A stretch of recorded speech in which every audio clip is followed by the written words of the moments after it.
Whenever we sail anywhere and we have our little Bernie dog with us, he's always in a life vest and he's tethered to the boat. We don't want him to run around on the boat and accidentally fall into the water when we are busy anchoring or coming up to a slip or trying to dock or grabbing a mooring line. So he is always connected in here with this tether.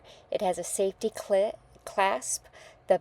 It will not open unless the yellow back piece is pushed in, and then that blue line has to be pulled out. We just wrap it around because that clasp there is not big enough to go around the bar.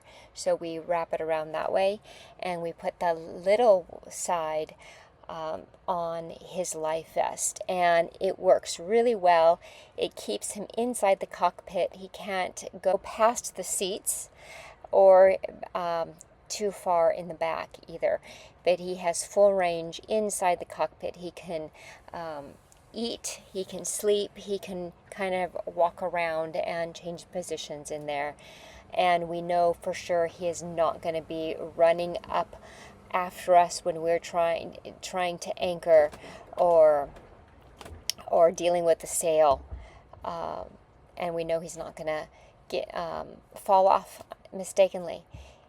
I would highly recommend this if you have a pet on board. Grab the links below and remember to hit that subscribe button.